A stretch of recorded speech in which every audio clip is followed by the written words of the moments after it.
오늘은 잘 알다시피 5월의 첫째 어린이 주일입니다. 1923년 5월 1일을 처음 어린이날로 지키자고 선포한 것은 소파 방정환 선생님입니다. 그분은 아주 독실한 크리스찬이었습니다. 그 당시 우리나라는 일제에게 국권을 완전히 빼앗기고 민족사에 암흑기에 드러났던 절망의 시기였습니다. 그러므로 소파 선생은 자라나는 어린이들에게 바른 민족관과 나라 사랑의 마음을 심어주면 그것이 미래의 소망의 뿌리가 되어서 이 나라가 힘차고 밝게 다시 일어날 것이라는 그런 염원을 가지고 있었습니다. 하나님께서는 이 나라의 어린아이들을 사랑하시고 긍휼히 여기셨습니다. 그리고 장차 이 나라뿐만 아니라 전 세계를 이끌어갈 위대한 지도자들을 키우실 놀라운 섭리 아래 효파 방정환 선생을 통해서 어린이날을 만들어 주셨습니다. 그리고 얼마 있다가 5월 5일로 어린이날이 그렇게 제정이 되었습니다. 어린이날의 위례가 바로 그렇습니다. 이런 정말 귀중한 의미를 가지고 어린이날을 이렇게 제창을 하였는데 오늘 이 현실은 어떻습니까? 부모님들이 어린이날에 대한 그런 생각과 그런 계획은 뭘까요? 자녀에게 원하는 선물을 안겨주고 하루 시간 내서 자녀들과 어디 좋은 데 가서 즐거운 시간을 보냅니다. 그래도 색다른 이벤트를 하는 정도로 생각을 하고 있죠. 물론 자녀들 위해서 부모들이 하는 이것이 사랑의 방법이긴 합니다. 안 그런 자녀들은 얼마나 마음이 괴롭고 슬프겠어요. 상처받죠. 지금 뭐 자녀들이 우상인 시대에 우리가 살고 있기 때문에 어린아이들을 위해서 부모들의 그 사랑은 정말 맹목적이고 대단합니다. 그런데 평소에는 중요한 것들을 더 많이 놓치고 있다는 이야기입니다. 삶을 살아가는 올바른 가치관과 목표 그리고 도덕과 윤리, 양심 이것들을 가르쳐야 되는데 그걸 가르치지 않기 때문에 하나도 세상은 달라지는 것이 없고 어린이날은 화려하게 사방에서 이벤트를 하고 정말 TV마다 뭐마다 시끄럽게 난리들을 치지만 점점 이 세상을 골마가고 더 썩어가고 있는 것입니다. 우리 사회는 어떻습니까? 부모들이 공부라는 명목, 그것도 경부가 아닙니다. 교육입니다. 교육이라는 명목 아래 공부에 대한 무거운 짐을 지우는 것이 첫 번째 목적이요 공부의 혈안이 되어 있습니다. 그렇기 때문에 성적순, 점수순, 그러니까 인생은 성적순이 아니잖아요. 이런 말이 있지만 어쩔 수 없이 이 제도적인, 이 사회적인 모든 이 상황을 보면 공부를 못해서는 안 되는 세상에 사실은 태어났습니다. 경제시대이기 때문에 첫 번째로 잘해야 되는 건 공부거든요. 그래도 좋은 학교를 나와야 또 대기업에도 들어가고 이런 좋은 이점이 있기 때문에 결국 자식 잘 되라고 공부를 시키는 것은 당연한 이야기입니다. 그런데 그것이 얼마나 정말 자녀들을 잘 기르는 방법, 최고의 방법이 되나요? 무거운 가방을 메고 하루 종일 이제 학원에서 학교에서 하루를 보내고 돌아옵니다. 근데 돌아온 다음에 가정에서의 자녀들의 모습은 어떻습니까? TV, 컴퓨터 켜고 게임이 시작되고 잠들기 전까지 수시로 들여다보는 게 뭘까요? 핸드폰 문자, 카톡. 잠들이는 아이의 베개 머리맡에는 성경책 대신에 핸드폰이 놓여져 있습니다. 이거는 어른들도 좀 마찬가지인 것 같아요. 그만큼 핸드폰, 스마트폰이 굉장히 중요하고 필요한 시대에 살고 있지만 그러나 가치관이 그것이 전부가 아닌데 뭔가 좀 빗나가고 있는 건 확실합니다. 이것이 요즘 한국의 현실이고 자녀들의 문화와 정서가 되고 유일한 돌파구가 되어 있습니다. 보이지 않는 영적 세계는 전혀 가르치지도 않습니다. 바른 정신적인 세계를 가르치지도 않습니다. 그런 것을 아주 무가치한 것으로 공부만 잘하면 돼. 그 다음에 돈만 잘 벌면 돼. 뒤죽박죽 되어 있죠. 그래서 그 정신이 필요 없는 것들로 가득 채워진 채로 그렇게 성장한다는 것입니다. 18세기는 민중을 발견하는 세기고 19세기는 여자를 발견하는 세기고 20세기는 어린아이들을 발견하는 세기라고 합니다. 점점 이 세상이 참으로 인간적으로 인격적으로 가고 있는 것은 확실하고 바른 가치로서 살아가고 모든 것이 그렇게 발전이 되고 있지만 그렇지 않은 애들이 얼마나 많습니까? 어린아이들 귀하다 하지만 사실은 어린아이들이 가장 소중한 것이 뭔지 자녀의 바른 교육이 뭔지를 잘 하지 못하면서 자녀들이 잘 되기를 바라고 있습니다. 예수 믿는 사람들은 특별히 공부 잘하기도 바래요. 그리고 또 예수 잘 믿기도 바래요. 이런 두 가지 가치관 속에서 아이들이 뭐 혼돈이 되는 거예요. 공부도 잘해야 되고 애들이 감당이 됩니까? 그러니까는 막 둘 중에 하나만 선택하려면 이것도 저것도 아니고 그냥 빗나간 길로 나가게 되는 것이죠. 오늘 본문을 보면은 예수님은 이미 2000년 전에 사람의 수에도 들어가지 못했던 어린아이들을 존귀히 여기고 사랑했던 것을 알 수가 있습니다. 어린이 사랑은 하나님 사랑입니다. 그렇기 때문에 하나님 어린아이들을 사랑하시고 아이들이 잘 되기를 굉장히 바라시며 그런 교육을 하기를 원하신다는 겁니다. 본문 마가복음 10장 14절에 보면 예수님은 어린아이들이 내게 오는 것을 용납하고 금하지 말라 하나님의 나라가 이런 것이니라. 그런 아이들 위에 손을 얹고 제자들은 막 꾸짖는데 제자들에 대해서 아주 노했다 그랬어요. 분하게 여기셨다 그랬어요. 그런 머리에 손을 얹고 안수하시며 축복해 주셨다는 겁니다. 예수의 신부이고 유명한 선교사였던 프란시스 사비에르는 어린아이에 대한 사랑이 유명했던 분으로 소문이 나 있습니다. 특별히 어린아이들을 매우 사랑했어요. 그래서 어느 날 며칠 봉사하는 가운데 너무나 지쳐서 피곤하니까 제자에게 이렇게 말했다고 합니다. 내가 피곤해서 이제 좀 자야 될 테니까 그렇지만 내가 쓰러질 지경이야. 그러니까 누가 오더라도 어떤 사람이 찾아오든 나를 깨우지 말게. 그렇게 말하고 방으로 들어갔어요. 그런데 얼마 지나지 않아서 다시 방문이 살짝 열리면서 사비에르 신부가 나오더니 아까 내가 말을 잘못했다. 그러면서 그런데 어린아이가 찾아오거든 그때는 나를 깨우게 그랬다는 거예요. 그 마음도 어린아이 같은 마음이시니까 어린아이를 좋아하셨겠죠. 그는 어린들은 만나지 않아도 어린이들은 만나주고 힘들어도 어린아이를 사랑하고 희생하겠다는 마음으로 평생을 살았다고 합니다. 오늘 어린이 주일에 본문의 말씀은 사람들이 예수님을 만져주심을 바라고 예수님께 아이들을 데리고 오는 장면을 자세히 기록을 하고 있습니다. 오늘 본문의 말씀을 통해서 깨달음을 얻고 함께 은혜를 나누기를 원합니다. 우리 부모들이 자녀들을 그렇게 기르지 못했다면 그것을 회개하고 또 다시 하나님 앞에 바로 기도하면서 자녀들을 바로 만들어야 되겠고요.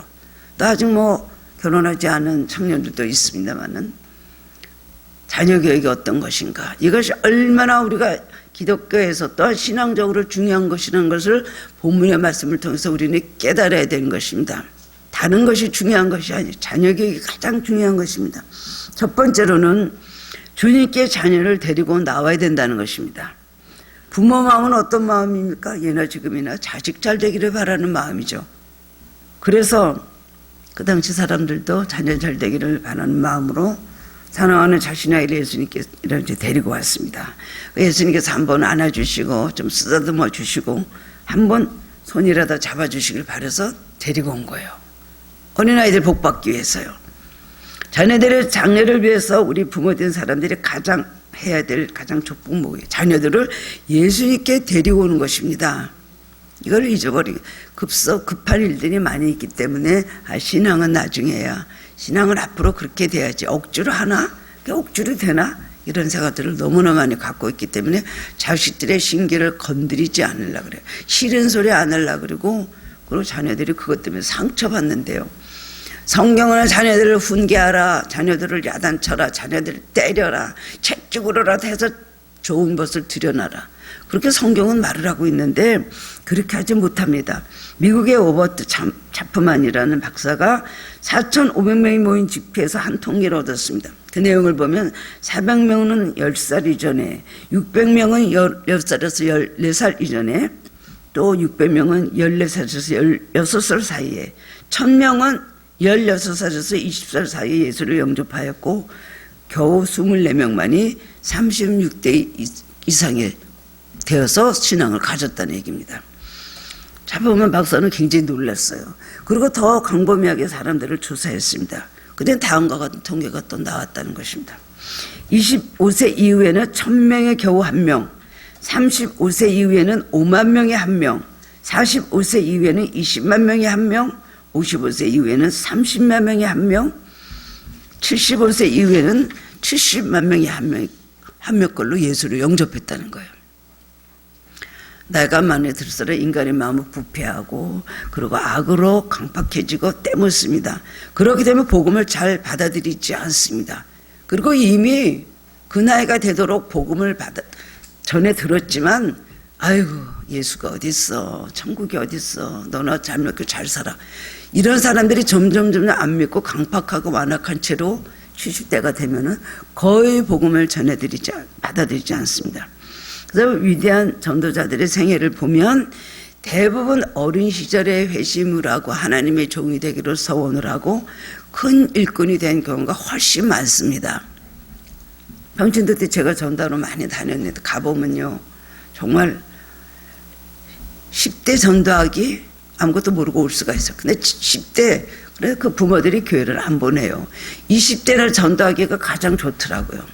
청년들요, 만나서 얘기하면요, 굉장히 받아들여요. 그래요? 긍정적으로 복음을 받아들여.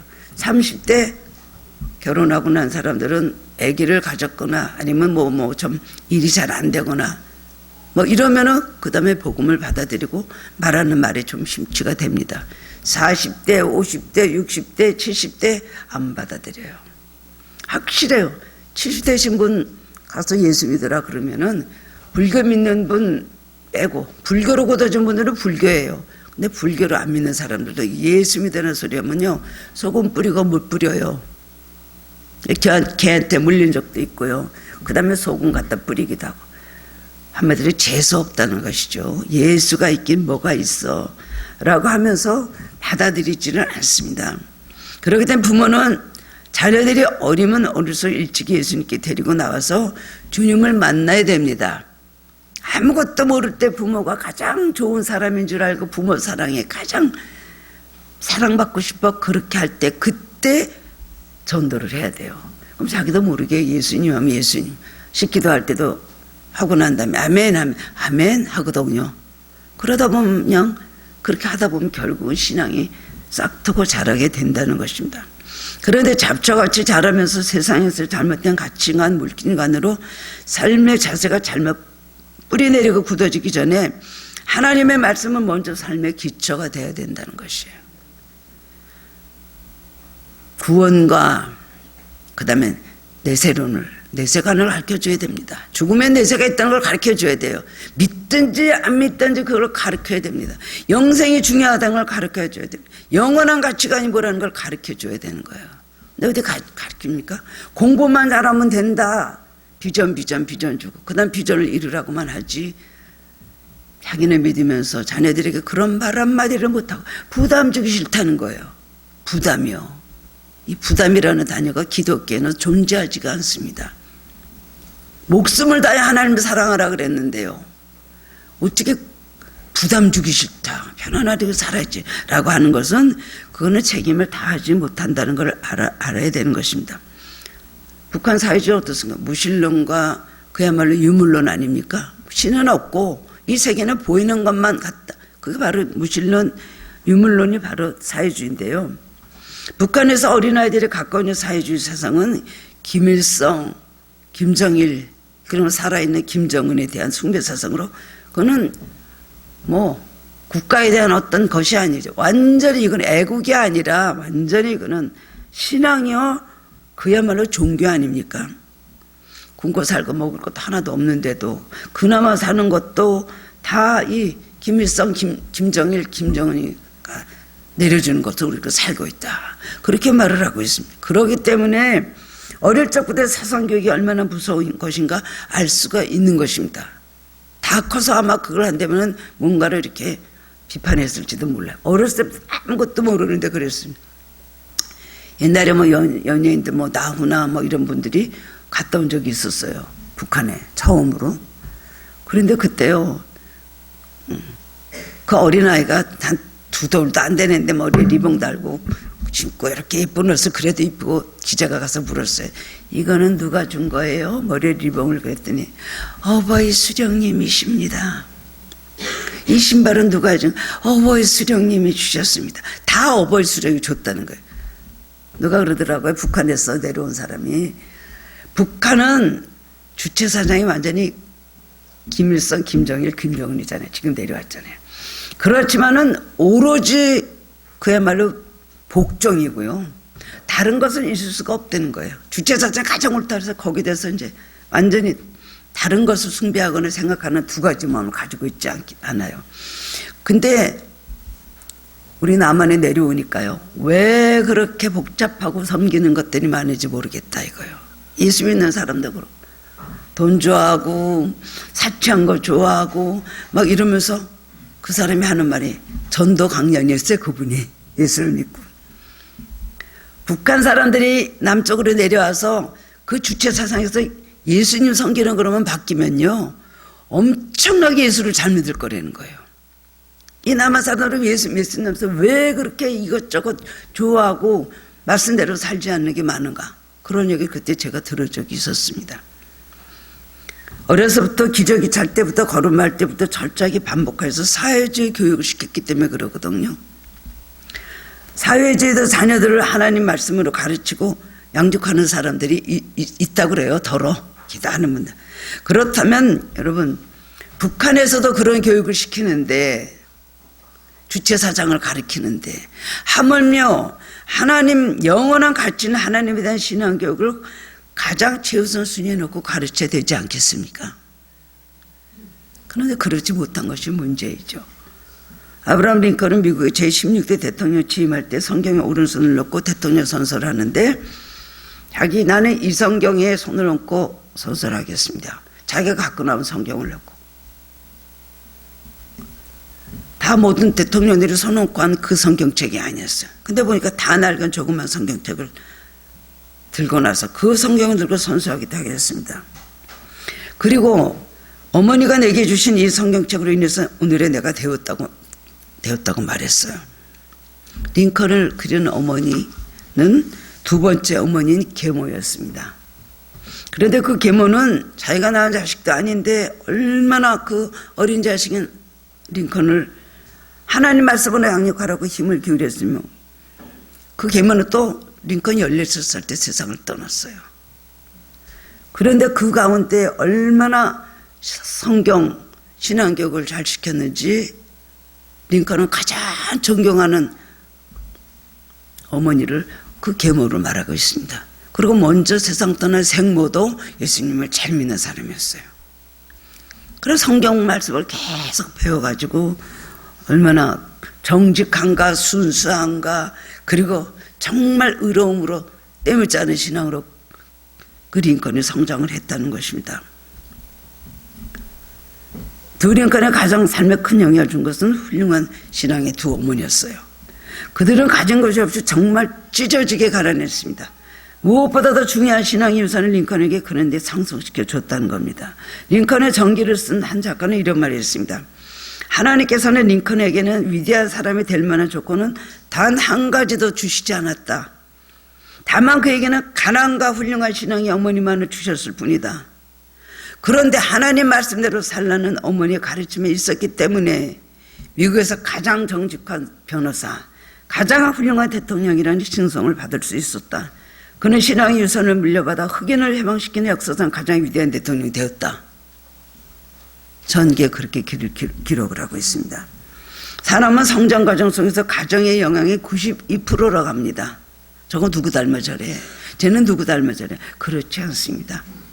그 어딘가 그 DNA가 있고 자기도 모르게 그런 것이 영향을 많이 끼치고 있는 것이지 절대로 아니라고 할 수가 없고 그 다음엔 92%가 가정의 영향, 나머지 8%는 교회나 학교 친구들이 영향을 주고 있다고 합니다. 한 사람의 생애 속에 가장 큰 영향을 주는 건 누구라고요? 바로 그 부모라는 겁니다. 인간은 모든 포유동물 중에서 가장 오래 부모와 같이 있는 존재가 바로 인간입니다. 왜 그렇습니까? 그만큼 인간이 바르게 성장하려면 오랫동안 부모로부터 바른 교육이 필요하다는 것을 말씀하고 있는 것입니다. 부모님 안에 있는 예수 그리스도를 자녀들에게 시청과 교육으로 생활 속에서 보여주는 것이 가장 훌륭하고 능력 있는 신앙교육이 되는 것입니다. 자녀가 잘 되길 바라십니까? 손을 잡고 예수님께로 나오기를 바랍니다. 물론 기도를 많이 해야 되는 자녀들이 있습니다. 어거스틴은 어머니가 15년 동안 눈물로 기도해서 탕자였던 어거스틴을 성자로 만들었습니다. 그런 경우도 있습니다. 많은 눈물의 기도 후에 변화시켜서 하나님 놀라운 역사를 이루는 수도 있지만 보통은 어렸을 때부터 그저 주님의 사랑 전하고 바른 모든 삶의 생활 습성 그리고 모든 걸 가르칠 때 그 자녀가 바르게 될 수 있다는 확률이 훨씬 많다는 것입니다.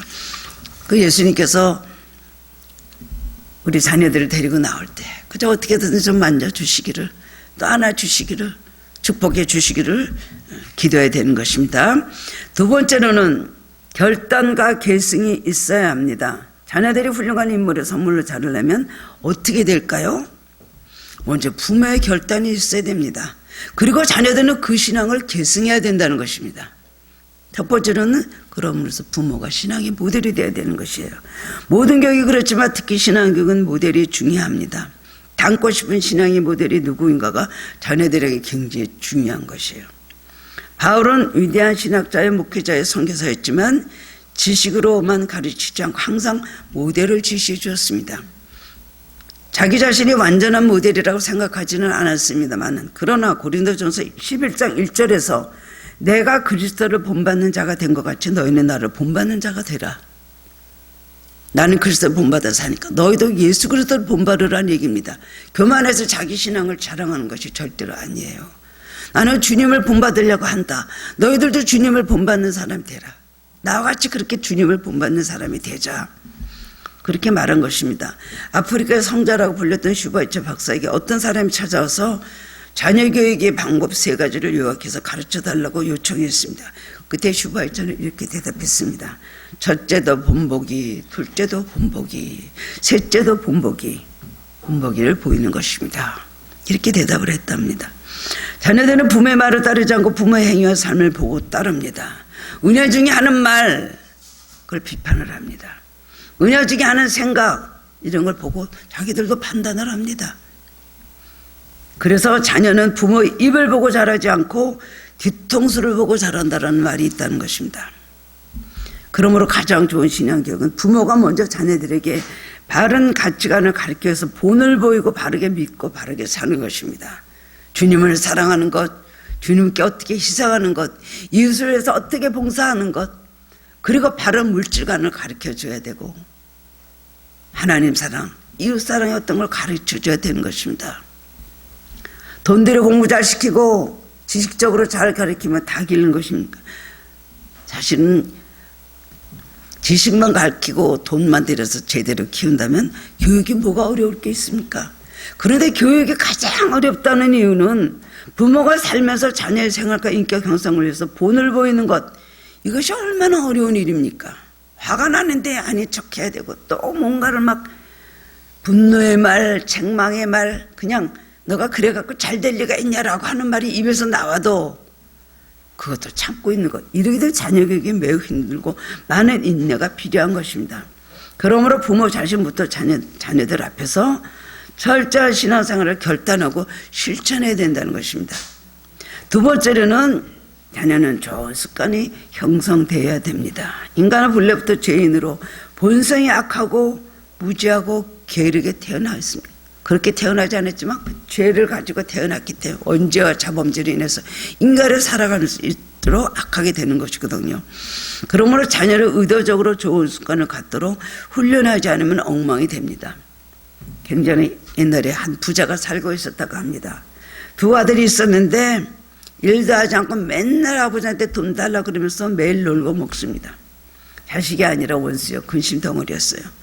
어느덧 세월이 흘러서 부자가 임종에 가까웠음을 예감하고 두 아들을 불러서 유언을 합니다. 얘들아, 너희들에게 물려줄 황금을 땅속에 내가 깊이 묻어두었단다.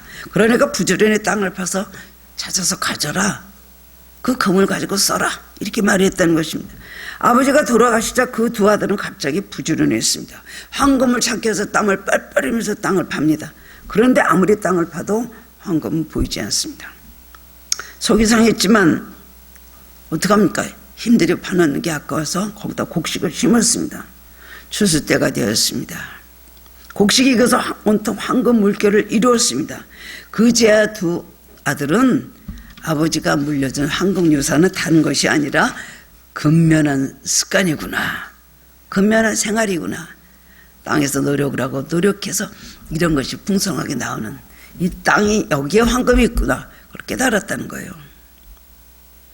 우리는 인생에서 가장 소중한 것은 물질이나 외적 조건보다 좋은 생활 습성이라는 것을 알아야 됩니다.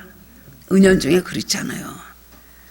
가치관에 대해서 우리가 가르치지만 사실 가치관을 제대로 보이지 않았기 때문에 그 가치관을 보러 알지 못하는 것을, 교회는 열심히 나와라, 열심히 성경 읽어라, 열심히 기도 생활해라 가르치면서도 어딘가 모르게 보기에는 바른 신앙생활이 뭔가라는 것을 제대로 배우지 못해서 그런 경우도 있습니다. 그런 건 아니에요. 부모가에는 좋은 생활 습관, 좋은 언어 이런 것을 바르게 가르쳐야 된다는 것입니다. 많은 물질이나 조건이 복된 인생을 만드는 게 아니라 좋은 습관이 복된 인생을 만드는 것을 가르쳐야 되는 것이에요. 돈을 버는 것도 가르치고 돈을 쓰는 것도 가르치고 이 모든 것을 할 때 아이들이 바른 물질관을 가지게 되는 것입니다. 복된 인생을 해서 좋은 습관을 형성하고 지켜가야 된다는 것입니다. 우리 자손들이 잘 되는 좋은 습관을 물려줘야 됩니다. 이런 습관이 자녀들의 인생을 변화시키고 더 나아가 그들의 덕에서 가정이 변화되고 교회도 물론이고 그 다음에 사회와 국가, 직장 모든 것이 변화되는 놀라운 역사가 있게 되는 것입니다. 강철왕으로 불리는 미국의 대부 카네기는 말레니 기자가 성공 비결을 묻자 이렇게 대답했습니다. 나의 부모님은 금전이나 재정적 유산을 하나도 주지 못했습니다. 그러나 신앙의 유산이라는 더 귀중한 가치를 물려주었습니다. 미국의 또 유명한 대부호, 더 유명한 록펠러, 훌륭한 어머니가 준 10가지의 수칙을 갖다가 그거를 여러분 알고 있죠? 목사님께 꼭 교회가 목사님한테 인사드려라, 앞자리에 앉아라, 예배 늦게 가지 마라, 앞에 앉아라, 기도 생활해라, 그 다음에는 또 다 있잖아요. 11조 생활 잘해라. 10가지 수칙은요, 정말 이건 하나님의 말씀이에요. 그러니까 그대로 록펠러는 그 말씀 따라서 엄마의 말씀을 옳다고 그대로 순종을 하다가 그렇게 큰 복을 받았다는 겁니다. 록펠러가 만든 학교와 록펠러가 세운 병원, 교회가요, 제가 읽어봤는데 500개가 된다고 들었어요. 부모가 물질이 최고다, 물질은 악자까지 모아서 부자 돼야 된다, 그렇게 하고 알뜰하게 살아라 라고만 계속 가르쳐줬다면 그 자손들이 그렇게 됐겠어요. 신앙과 함께 모든 걸 바른 가치관을 줬기 때문에 그 자녀들이 그렇게 복을 받게 된 것입니다. 하나님 그런 자녀들을 통해서 큰 일을 하십니다. 우리가 물려줄 좋은 습관, 신앙 습관은 어떤 것이 있을까요? 예배 훈련, 성경 읽기, 성경 묵상, 기도 훈련, 봉사 훈련, 물질 훈련 이런 걸 가르쳐야 돼요. 그 중에 기본이 경건의 시간, 콰이어트 타임, 퀴티죠. 말씀 묵상하는 시간. 그거 자기 스스로 해야 돼. 맨 처음에는 강압적으로 가정 예배드리자, 기도하자 자꾸 말하지만 나중에는 몸의 병은 저절로 하게 되는 거예요. 그리고 주일 성수하는 거 가르치고 집주 생활을 가르쳐야 됩니다. 이렇게 하면 평생 하나님이 그 인생을 책임져 주시고 축복해 주십니다. 국민일보 한 단체에서 설문조사를 했다고 하는데 저는 그거 보고 깜짝 놀랐습니다. 크리스천 학부모를 대상으로 한 설문지인데 그 중에 한 가지 문항은 주일 예배와 학원 수입이 겹치면 자녀를 어디에 보내겠습니까?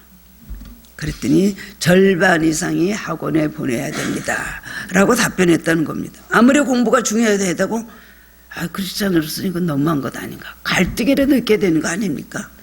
꼭 세상 방법으로 여러분 길러야 자식들이 잘 됩니까? 절대로 그렇지 않습니다. 인생 만사가 하나님 손안에 달려있는데 하나님 무시하고 인간적인 수단과 방법에만 매달리면 성적은 조금 올릴 수 있을지 몰라도 그런 인생이 잘 되기가 쉽지 않습니다. 많은 부모들이 이렇게 해서 자녀들의 신앙생활을 해방하는 경우가 너무나 많습니다. 자녀가 성장을 해도 영역 신앙이 살아나지 못하면 그때 가서 후회하는 거죠. 내가 저 어렸을 때 좀 저기 할 건데 왜 그랬냐 생각합니다. 가족 구원이 가장 힘듭니다. 가장 인내가 필요하고 가족 구원은 정말 십자가입니다. 그렇지만 그래도 가족 구원을 1순위 놓아야 됩니다. 자녀들에게 좋은 신앙의 습관을 형성시켜 주므로 그들의 인생을 복되게 하시고 신앙의 명문가를 이루시기를 바랍니다. 마지막으로 눈물의 기도입니다. 부모는 불안정한 인간이에요. 어떻게 인간을 뭔가 할 수가 있을까? 마음뿐이지 안 됩니다. 자식은 몸을 낳았지 마음을 낳았냐는 말이 있죠. 자녀 열하다 길러다면 꼭 눈물의 자식이 하나 있습니다. 정말 속썩이는 자식이 있고 그런 걸 통해서 부모는 더욱더 인내하게 되고 잘 죽이게 되고 하나님 앞에서 내가 어떤 모습인가를 또 들여다보게 되고 그리고 정말로 참고 예수님의 사랑으로 그 자녀를 사랑하면서 위에서 축복기도 하는 것입니다. 인생 만사는 하나님의 손에는 달려 있습니다. 그래서 자녀들의 마음을 붙잡아 주시고 그들의 인생을 이끌어 가시는 분은 나예요? 하나님이십니다. 그렇기 때문에 우리는 눈물의 기도가 필요하다는 것입니다.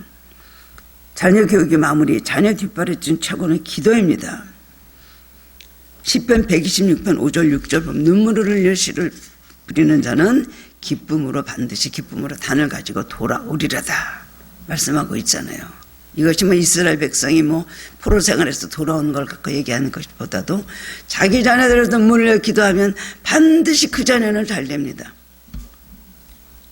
자녀 신영극은 하루아침에 이루어지는 것이 아닙니다. 태어나서부터 성인이 될 때까지 가정에서 말씀으로 계속적인 양육을 하고 그리고 전인 교육을 해야 된다는 것입니다. 어머니의 간절하고 지속적인 기도는 특별히 그 자녀들 희생하되 훌륭한 시나리오 만드는 원동력이 된다는 걸 아시기를 바랍니다.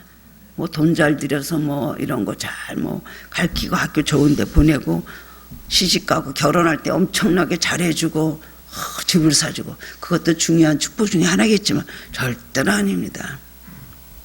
어느 검사 이야기입니다. 그는 기독교인이고 사회적으로 아주 잘 나가는 선망의 대상이었는데 고민이 있었습니다. 고등학교 아들이 나쁜 친구다 어울리면서 정말 밤마다 유흥가로 돌아다니면서 비행기를 쳐줍니다. 너무 문제가 많아서 결국 학교에서 퇴학을 당하게 되었습니다. 이 검사가 고민을 하다가 기독교 대안학교가 있다는 말을 듣고 그 학교로 찾아갔어요. 담당 선생님이 학생의 상황을 캐묻자 그는 하는 수 없이 이렇게 고백했습니다. 제가 낮에는요 도둑을 잡으러 다니고 밤에는 아들을 잡으러 다닌다니까요. 그 말을 듣고 선생님이 재치기 말을 합니다. 먼저 아버님이 자신을 돌아보고 신앙생활 바로 하십시오. 그리고 아드님 위해서 기도해야 됩니다. 그리고 그 애는 안 될 놈이라고 하지 말고 잘 될 것을 믿고 사랑해주고 기대해주고 하십시오. 아무리 붙잡아도 마음까지 붙잡아줄 수 없습니다. 하나님만이 아드님 마음을 변화시킬 수가 있습니다. 그 말을 듣고 이 검사 아버지는 깜짝 놀랐습니다. 그리고 깊이 회개하게 되었어요. 찔림을 받았습니다. 그때부터 자식을 위해서 기도하기 시작하니까 얼마 지나지 않아서 얘가 달라지는 거예요. 마음을 잡고 공부를 하는 거예요. 우여곡절이 있고 좀 늦었지만 그 애는 어둠에서 벗어나서 승리하게 되었습니다. 부모의 기도는 이렇게 위대한 것입니다. 부모의 기도는 가장 진실하고 간절한 것이기 때문에 부모의 기도를 통해서 자녀들이 변화가 됩니다. 이 작은 자 중에 하나도 없이 여기지 말라. 너희에게 말하노니 그들의 천사들이 하늘에서 하늘에 계신 내 아버지 얼굴을 배옵느니라. 우리가 왜 자녀들을 어린아이들을 귀하게 봐야 될까? 예수님이 심상하고 같거든요. 우리는 미련하고 어리석다고 책망하지만 사실은 그 바탕이 어른들보다 훨씬 순수하고 정직하고 착합니다. 그러니까 주님께서 그 아이를 사랑하신 거예요. 영혼을 들여다보신 거죠. 누가복음 18장 17절에도 보면 내가 진실로 너에게 이르노니 누구든지 하나님의 나라를 어린아이와 같이 받들지 않는 자는 결탄코 들어가지 못하리라 그랬어요. 예수님 앞에서 어린아이들처럼 되어야 됩니다. 어린아이처럼 겸손하게 하나님 나라를 섬기고 어린아이들 같이 되어라. 어린아이 같이 천진한 많은 사람이 되어야 너는 천국에 들어갈 수 있다. 어린아이를 닮으라는 거예요. 부모된 우리의 책임이 정말 중요합니다. 우리가 먼저 결단할 때 자녀들에게 이 믿음이 계승이 되고 가문대로로 여러분 축복하는 가문이 될 수가 있습니다. 그리고 더 나아가서 우리와 우리 후손들을 통해서 이 세상을 변화시키고 하나님을 영화롭게 하며 승리하는 축복을 받으시게 될 것입니다. 그런 축복의 성도님들 되시길 주님의 이름으로 축원합니다. 사랑해 주신 은혜를 감사드립니다. 어린이 주일 하나님께서 한국에 어린이 날을 주시고 어린이 주일을 주신 것은 특별한 의미가 있고 하나님의 원하심이 있었다고 생각을 합니다. 주님, 누구나 결혼하고 자녀들을 낳습니다. 그런데 이 자녀들을 바로 기를 책임에 대해서는 별로 생각하지 않고 그래서 인생의 목적과 현실적인 어떤 보이는 것만 갖고 추구할 때가 많이 있었음을 용서하여 주시기를 원합니다. 자녀들은 우리의 소유가 아닙니다. 내 것이 아닙니다. 하나님의 것입니다. 하나님께서 주신 이 자녀를 정말로 우리가 청지기가 되어서 잘 맡겨주신 자녀들을 잘 길러야 되는 것입니다. 힘들어도 기도하고 눈물로 기도하고 축복하고 바라고 주님 믿어주는 것이 부모의 사랑인 줄 압니다. 사춘기 때 빗나가고 부모의 마음을 아프게 하는 가정들이 있을 것입니다. 예수 그리스도의 사랑으로 사랑하게 하시고 예수 그리스도의 사랑으로 기다리며 인내하게 하여 주옵소서. 그래서 하는 더 좋은 하나님의 자녀로 기르고 이 사회를 변화시키는 귀한 일꾼으로 만들어주심을 알고 비록 힘들고 괴롭고 많은 노력과 수고가 따른다 할지라도 낙심하지 말고 때가 되면 거둘 것을 믿고 끝까지 사랑으로 인내하며 기도하는 부모님들 되게 하여 주옵소서. 선을 향하다 올 때는 포기하고 싶을 때도 있을 것입니다마는 기도의 자식은 망하는 법이 없다고 하였습니다. 그리고 잘 자라는 자녀들은 더욱더 잘 자라도록 축복기도 많이 하는 부모들 되게 하여 주시옵소서. 우리에게 주니 자녀들 복되고 참으로 하나님 앞에 가치 있는 자녀들도 잘 자랄 수 있도록 도와주시고 하나님 나라를 위해서 우리들이 다 못한 일을 자녀들을 통해서 다 이룰 수 있게 하여 주시옵소서. 예수 그리스도 이름으로 감사하며 기도드리옵나이다. 아멘.